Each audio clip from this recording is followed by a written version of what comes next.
Salve a tutti ragazzi e benvenuti in questo nuovo video di Matti Fragols 2.0. Oggi analizzeremo la quarta parte della storia egizia, il Nuovo Regno. Nel corso del secondo periodo intermedio, in Egitto avevano convissuto tre diverse etnie. Gli Ixos a nord, di origine orientale, la Valle del Nilo, prima suddivisa in stati regionali, poi passati in mano alla dinastia tebana, ed il sud, in mano a dei dinasti cusciti provenienti dalla Nubia. È proprio in questa situazione che svolgono un ruolo principale alcuni funzionari, come Angkor, il quale fu uno degli esponenti che portarono Tebe ad allearsi con Copto-Seleucab, città fondamentale durante la riconquista dei territori egizi fino ad Assuan. Ahmosi fu il testimone diretto di questi eventi. Infatti, sotto il sovrano Kamosi, segue l'esercito di vittoria in vittoria, rimanendo ammiraglio a vita. Anche nella stele dove Kamosi festeggia la vittoria sulla capitale dei Ixos, Avari, il sovrano, prima di attaccare, chiede il parere della sua cerchia di funzionari. L'Egitto riunificato della dinastia dei monarchi tebani si presenta con un nuovo aspetto istituzionale. È nata una vera e propria classe di guerrieri, grazie alla quale l'Egitto riuscirà ad estendere il suo impero al di là dei suoi confini naturali. Lo stesso concetto di regalità è cambiato, infatti il re è solamente una classe sociale. Dai tempi burrascosi di Ahmosi, fondatore della XVIII dinastia e successore di Kamosi, fa seguito il regno di suo figlio, Amenofi I. Il sovrano però è troppo giovane per governare, tanto che nei primi anni gli viene così accostata la reggenza di sua madre, Ahmosi Nefertari. La regina e il figlio sono ricordati dagli abitanti di Deir Medina, il villaggio dove vivevano le maestranze operaie adoperate alla costruzione delle tombe reali a Tebe, come i fondatori dell'insediamento. Nonostante infatti non sia ancora chiaro dove sia sepolto Amenofi I, questo viene considerato come il fondatore della Valle dei Re, il celebre luogo dove per 500 anni verranno sepolti i corpi dei grandi faraoni d'Egitto. Il re Amenofi I combatte i Nubiani, giungendo fino all'isola di Sai, dove fa erigere un tempio. I territori meridionali sono sottoposti alla nomina di un funzionario speciale, chiamato viceré di Kush. Con il successore Tutmosi I, le forze egizie spingono i confini al di là della Quarta Cateratta, conquistando la capitale nubiana Kerma ed inglobando la popolazione cuscita. A nord, invece, si spingono quasi oltre l'Eufrate, occupando la potenza egemone del vicino Oriente di allora, il regno dei Mitanni. In questo periodo ai militari si oppongono i dignitari, ed il faraone cerca il consenso prima di una fazione e poi dell'altra. Questo conflitto è però ben più antico, tanto che già compare nella stele di Camosi, dove i dignitari esplicitamente chiedono di non reagire alla sottomissione orientale per evitare ulteriori problemi.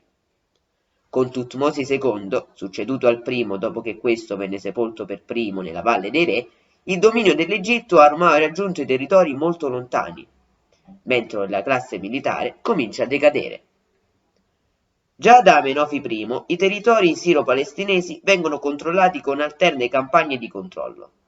È inoltre in questo periodo che si sviluppa la consuetudine, da parte del sovrano, di prendere in sposa una consanguinea. Così, ad esempio, Tutmosi II prende in sposa sua sorella Hatshepsut, dalla quale non riesce a avere figli maschi.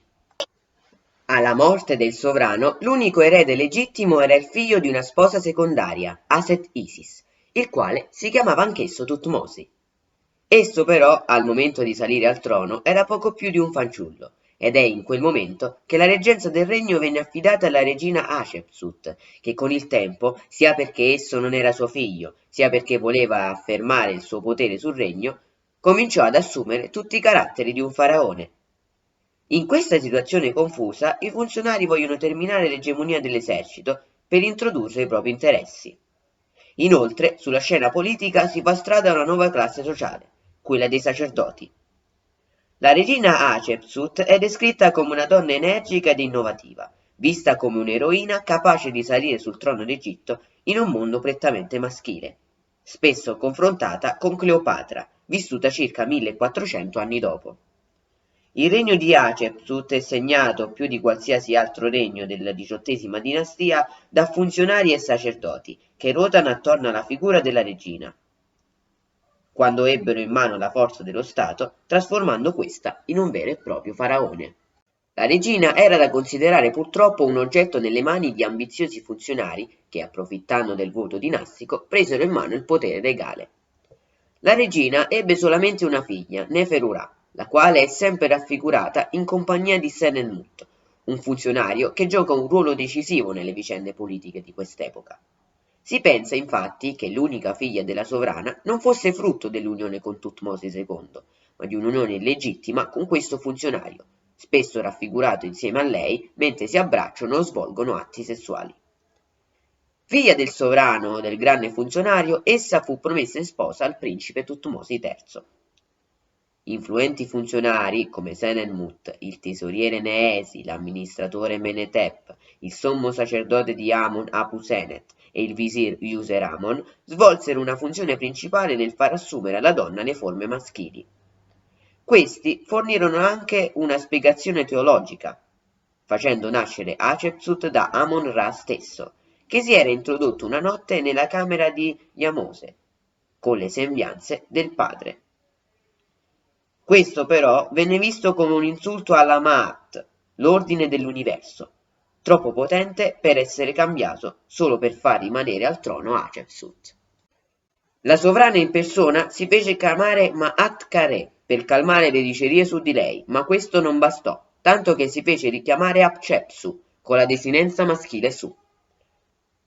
Famoso è il tempio di Dei-Erbari, costruito accanto a quello di Mentuhotep II, il re che aveva riunificato il regno d'Egitto durante il primo periodo intermedio. Attorno al XVI anno di regno di Hatshepsut, i funzionari a lei più vicini, come lo stesso Senenmut, caddero in disgrazia, come lo dimostrano le numerose tombe distrutte e i loro nomi cancellati dai bassorilievi. Nel frattempo, Tutmosi III, la cui immagine continuava ad apparire subordinata a quella della regina, aveva raggiunto l'età adulta ed è verosimile che abbia rivendicato il trono. Attorno al XX anno di regno di Hatshepsut, Tutmosi III comincia ad avere la stessa importanza della sovrana, ed è proprio in questo momento che questa comincia a scomparire.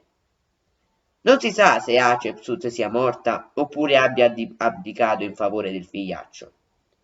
Sappiamo che nel 40° anno di regno di Tutmosi III, che egli contava dalla morte del padre senza tenere conto della sovrana, l'atteggiamento nei confronti di Hatshepsut cambia e le sue immagini vengono cancellate dai monumenti. Questo atto sacrilego si fece semplicemente per ristabilire l'ordine naturale delle cose, la Ma'at. Infatti, colui che doveva regnare sul regno d'Egitto doveva essere un uomo, colui che aveva i predisposti per succedere ad Horus, il dio falco. Tutmosi III riprese la politica espansionistica che aveva caratterizzato l'inizio della XVIII dinastia, facendo ritornare al potere la classe militare, subclassata durante il regno di Hatshepsut. Per circa 20 anni il faraone si scontrò con le popolazioni del vicino Oriente, concentrandosi sulle città di Tunip e Kadesh, situate sull'Oronte, e combattendo diverse volte con il regno di Mitanni. Nel 1457 a.C. Tutmosi III si troverà a combattere l'opera che gli varrà gloria e imperitura per i secoli successivi, la battaglia di Megiddo, facente parte della coalizione cananea. L'esercito del sovrano si trovarono presso i rilievi montuosi a sud di Megiddo, mentre nella pianura sotto questi il re della coalizione aspettava l'attacco nemico. Tutmosi poteva arrivare a Megiddo tramite 2 strade. Ovviamente il coraggio del sovrano lo spinse a prendere quella più breve ma meno sicura, nonostante i suoi ammiragli gli avessero consigliato la strada più lunga e sicura. Questa scelta però si rivelò ottimale per la vittoria del faraone, siccome i cananei si aspettarono un attacco proveniente dalla strada più lunga e non da quella più pericolosa. Il sovrano di Siria fu colto di sorpresa, perse il conflitto che liberò la strada a Tutmosi. La città di Megiddo però cadrà solo dopo alcuni mesi e il regno, dopo alcune campagne contro i Mitanni, cadrà pochi anni dopo. Nessun faraone era mai riuscito a spingersi così a nord. La sua abilità strategica e la sua velocità di organizzazione gli valsero l'appellativo di Napoleone d'Egitto. Ovviamente bisogna ricordare anche la sua campagna in Nubia, dove raggiunse la quarta cateratta e dove, a Jebel Barkal, fece innalzare un tempio per Amon-Ra. Durante il regno di Tutmosi III, l'Egitto raggiunse la sua massima espansione territoriale. Il suo regno fu molto florido, tanto che furono eretti circa 50 templi, tra cui il più antico ambiente a 3 navate sostenuto da colonne, l'Alcmeno, costruito in onore del 30° anno di regno del sovrano, che riproduceva la tenda adoperata al festeggiamento del Giubileo. La tomba di Tutmosi III è collocata nella Valle dei Re ed ha forma ovale, proprio come il cartiglio dove veniva inciso il suo nome. Le pareti della tomba sono decorate con geroglifici in corsivo di colore rosso e nero, così da far assomigliare le mura ad un papyrus rotorato. L'organizzazione del regno, come l'aveva concepita Tutmosi, rimase nel periodo successivo, grazie ad una sudditanza senza annessione diretta nei confronti dei paesi stranieri. In questo periodo il tempio funzionava come luogo di ridistribuzione della ricchezza. Ogni monarca si impegnava ad edificare nuovi santuari oppure a ristrutturare i precedenti per ottenere il favore degli dei. Si può comprendere come i templi delle varie divinità egizie avevano un grande potere economico e, di conseguenza, il potere necessario per influenzare le sorti dello Stato. Tra tutti quelli più influenti che c'erano in Egitto, vale la pena nominare il tempio di Amon-Ra a Karnak, il quale aveva ottenuto un prestigio straordinario. Il dio era stato eletto patrono della dinastia regnante già nel Medio Regno. In questo periodo aveva acquistato le prerogative di una divinità nazionale, al pari del dio Ptah di Menfi oppure di Ra o Khati, adorato ad Eliopoli. Il complesso di Karnak aveva così ottenuto una sempre maggiore influenza sulla politica dell'Egitto. Se durante il regno di Tutmosi III il rapporto tra Stato e clero sembra bilanciato, con i suoi successori Amenofi II e Tutmosi III si assiste ad un graduato cambiamento degli equilibri di potere. All'ascesa al potere di Amenofi III, il clero si propone come sostituzione al potere regale. Fu proprio questo sovrano, spostando la sede regale a Malkata, molto distante da Luxor, a ridimensionare il potere che il clero aveva ottenuto fino a quel momento. Per frenare il potere di Amon, il faraone cominciò a dare importanza al disco solare Aton, parte integrante di Ra. Durante gli ultimi anni di regno di Amenofi III, l'Egitto entrò in una breve ma florida pace, che si protrasse fino all'incoronazione di Amenofi IV, suo secondogenito, quando il fratello maggiore di questo, Tutmosi, morì prematuramente. Purtroppo l'ascesa al trono del principe Amenofi inasprì il conflitto durato durante il regno paterno, portando questo al centro della sua politica. Amenofi IV fece costruire un tempio a Karnak, allineato con la nascita del sole, il Genpa Aton, cioè Aton è stato trovato. Il suo giubileo, programmato per l'anno 1347 a.C., data di conclusione dei lavori di costruzione del tempio, era per lui un'occasione di rinascita spirituale e di una completa rivoluzione dell'assetto religioso egizio. Per prima cosa il faraone cambiò il suo nome da Amenofi, che significa Amon e soddisfatto, in Akhenaton, che significa spirito di Aton, oppure colui che è utile ad Aton. Per abbandonare del tutto Amon, Akhenaton spostò la sede reale in un nuovo centro, quello di Tel el Amarna. Sulle pareti rocciose che dovevano delimitare la città, il faraone fece incidere delle steli rupestri in onore di Aton. Questa nuova città divenne la capitale dell'Egitto e il faraone vi si spostò con tutta la sua famiglia, tra loro le figlie del faraone e la consorte Nefertiti. Mentre Akhenaton portava a compimento la sua opera, il culto di Aton fu bandito. Le sue effigi vennero sottoposte a iconoclastia, mentre i luoghi di culto furono chiusi. La vita ad Akhenaton era scandita dal sovrano stesso, che all'alba si spostava dalla sua residenza verso il centro città, mentre al tramonto il faraone ritornava a casa. Nei pressi di Amarna furono ritrovate anche alcune tavolette in accadico, la lingua marco del vicino Oriente, che parlavano delle crisi dei territori siro-palestinesi e delle conquiste che un nuovo popolo stava sottraendo al dominio egizio, gli Ettiti.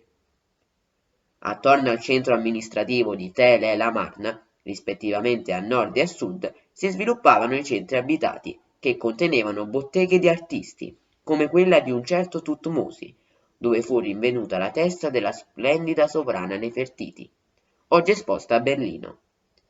La consorte del faraone venne descritta come una donna stupenda, degna di accompagnare il grande sovrano, manifestazione di Aton sulla terra. La sua figura riassume umano e divino, e la religione di Amarna viene vista come una prima forma di monoteismo, nonché come preludio dell'ebraismo. Tanto che, come essi si rivolgeranno a Dio tramite i salmi, Akhenaton creerà la sua personale preghiera, l'inno all'Aton, dove questi viene descritto come fonte di vite per tutte le creature. La religione di Amarna, però, era ristretta agli abitanti di Akhetaton. Molti ritengono che questo culto, oltre a essere religione di Stato dove l'unico e vero oggetto di venerazione era il sovrano, fosse in realtà un enoteismo, cioè un culto dove erano permesse altre divinità, ma si concentrava verso una sola. Sta di fatto che alla morte del faraone iniziò una grave crisi dinastica, ancora non del tutto organizzata dall'egittologia. Secondo i testi egizi, per poco meno di 3 anni, alla morte del faraone, regnò una figura femminile, come suggerito dal suo nome, Ankenkerura Nefer Aton. La figura della regina è molto controversa. Alcuni credono che si tratti di Nefertiti, nonostante questa sia scomparsa durante il 13° anno di regno di Akhenaton. La teoria più accreditata è che si tratti di Meritaton, la figlia maggiore del faraone, la quale si sarebbe autoincoronata e avrebbe detenuto il potere fino al matrimonio con Smenkhara, che regnò 2 anni. La città di Tel el Amarna fu abbandonata quando il figlio di Akhenaton, Tutankhaton, prese il potere. Abbiamo constatato che il nuovo regno è un periodo lunghissimo, ed è per questo che ho deciso di dividerlo in 2 parti. A questo proposito vi saluto, grazie dell'ascolto e noi ci vediamo in un mio prossimo video. Ciao ragazzi!